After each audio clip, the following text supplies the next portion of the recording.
When we sell something, very often it's going to be our entire stake. I mean, we don't trim positions or that's just not the way we approach it. Should I sell this investment is a question that you, I, and even Warren Buffett has wondered throughout his long investing career, so he developed a system to determine if an investment that he holds in his portfolio should be sold or not, which I will uncover in this video. So for the last 60 plus years, he has been able to more than double the return of the S&P 500 index fund, and a lot of people have credited his achievement on his ability to identify highly successful companies to invest in that has achieved him an outstanding return. However, what they forget is that once in a while, one of these companies turns out to be a weed company. The weeds are plants that do not add value to the garden, but just the opposite. They extract important minerals from the garden and hinder the growth of the already existing plants. The same goes for your portfolio. If you own some of these companies, they can start eating out of your overall returns. And even if you were able to identify some winning investments, they will drag the returns of your entire portfolio down with them. In this video, I'll go through Warren Buffett's system and see what exactly he looks for when identifying when it's time to sell one of his investments. Starting with the first thing that Warren Buffett looks out for are major changes in the competitive landscape. One such real example is when Warren Buffett sold his investment in the Washington Post in 2014. When Warren Buffett bought the Washington Post back in 1973, he described this as one of the easiest investments that he'd made. So the Washington Post company, which was intrinsically worth $400 or $500 million, was selling for about 80 million in the market. It was ridiculous. I mean, you had a business that unquestionably was worth 4 or 5 times what it was selling for. But later, in his 2013 letter to shareholders, he described that the business of newspapers has changed, and even though people are still reading them, it is much harder for the Washington Post to consolidate a position in the news market. Nowadays, because of the internet, consumers have a lot more choice of news sources to choose from and easier access to up-to-date information, ranging from YouTube channels to email news and even Google articles and many more. So that led Warren Buffett to his decision to sell out of the Washington Post because of the increased competition it was facing. A more personal example is an investment that I had in a company called iRobot. Back when I bought the company, it was an overwhelming leader in the robot vacuuming and mopping space, holding over 50% market share in all the developed markets. However, a couple years later, a lot of Chinese companies who benefit from much lower labor and material costs, as well as established brands such as Samsung, Xiaomi and Panasonic, decided that they want a piece of this market and removed iRobot's leadership position. Even though the industry is continuing to grow substantially, iRobot is delivering lower and lower revenue and earnings figures each year, and the stock price is falling substantially. Thankfully, because of my knowledge of Warren Buffett's principles, I was able to identify this trend before the company's performance began to decline and got rid of this investment in time, before I took a hit on my entire portfolio. The second thing that Warren Buffett evaluates when deciding if he should sell out on an investment is if the industry in which the company is positioned is suffering or is expected to suffer in the long term, as well as if the company's fundamentals have changed. Unlike the previous example, where a company is losing its ground to a developed industry, there are situations when the company remains a leader in an industry, but the industry itself is struggling. Those are much harder to identify since you can still see that the company is keeping its competitive advantage, or also called economic moat, a concept which I explained in my previous video. But since the entire market in which the company is positioned in is expected to decline, it will drag the company with it.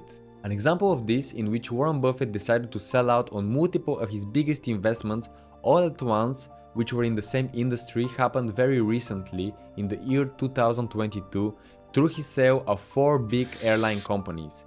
He noted that the world has changed for airlines due to the coronavirus. Another such example in your portfolio might be businesses that could become obsolete because of future innovations, such as the ongoing one in the AI space. In the past, a lot of giant industries have been disappearing because of new innovations that have replaced them.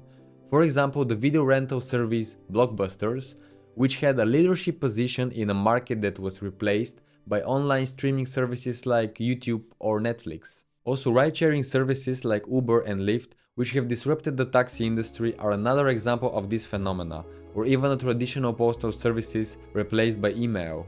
In the future, a lot of companies can be replaced by artificial intelligence, So it is important to find which of them are able to innovate and keep up with the progress in AI. Another such type of companies at risk are companies that may be at risk from adverse legislations, ranging from tech companies where regulatory scrutiny is a common thing, particularly in the area of data privacy, antitrust, and content moderation. New laws and regulations could significantly impact their business model and profitability, but also healthcare companies and drug development companies that might suffer from the ban of certain drugs in a country. However, something to be aware of is what Warren Buffett often says, that fundamental changes are rare. Quote, selling companies on scary news is usually a bad decision. So people should be aware if a company is actually struggling or there are just news that could lead people to want to sell their stock in a company. His most famous saying is, buy when people are fearful and sell when people are greedy. Moving over to the third sign of a failing company that Warren Buffett looks out for is unfavorable management compensation or poor management overall. The most vivid recent example is Warren Buffett's sale of his investment in the company Tesco in 2013, where later on in his 2015 annual report, he writes that the reason that he sold it was because of the management of the company, who admitted that their accounts have been misleading and profits have been overstated. In my previous video, I also explained his process for doing a so-called management analysis, where it is explained how to assess if the management of a company is performing good or bad. Something that Buffett also has described as a bad sign for a company is unfavorable management compensation, where a lot of the bonuses that they receive are tied to short-term performance of the company and they receive most of their compensations in cash instead of stock in the company. That leads them to make decisions for the company that will be favorable for them in the short term, so they'll try to squeeze out as much profit as possible now, instead of using the funds of the company to reinvest in long-term projects that will retain the company's competitive advantage, which will make it thrive in the next 5, 10 or even 20 years into the future. The final reason for Warren Buffett selling a company is because the stock of a company becomes overpriced and he loses out on opportunity cost. So the money already invested in one company could perform better if they were invested in another, which can produce a higher return on investment for the same period. One such example happened when he decided to sell out of his position in the bank called Commonwealth Trust and buy into the mapping business of Sanborn Maps. In his 1959 letter to shareholders, he explained that the reason that he made this switch in investment is because he was losing on higher returns if he holds his money in Sanborn Maps instead of investing in Commonwealth Trust Bank. There is a lot of situations where you might hold an investment in a good company which is expected to grow as a business in the future, but the price could be so high that it does not justify the expected growth of the company. If you use Warren Buffett's company valuation method, which I explained in my previous video, you would need to create an estimation of the expected future growth of the company and then divide it at an appropriate rate of return, which is the desired return that you want to make every year holding that investment. And at the end, it turns out that you need to buy the company at much cheaper price than it is currently trading at, otherwise you would need to settle for a much smaller return. Therefore, lose out on another investment that could produce you a much larger return with much smaller expected growth of the company. To simplify that, a great example of this is the company Microsoft, where if you have invested in the company at the peak of the dot-com bubble in 2001, you would have to wait until the year 2016 for that investment to just break even. Interestingly enough, in that period, Microsoft continued to produce higher and higher returns on each and every year.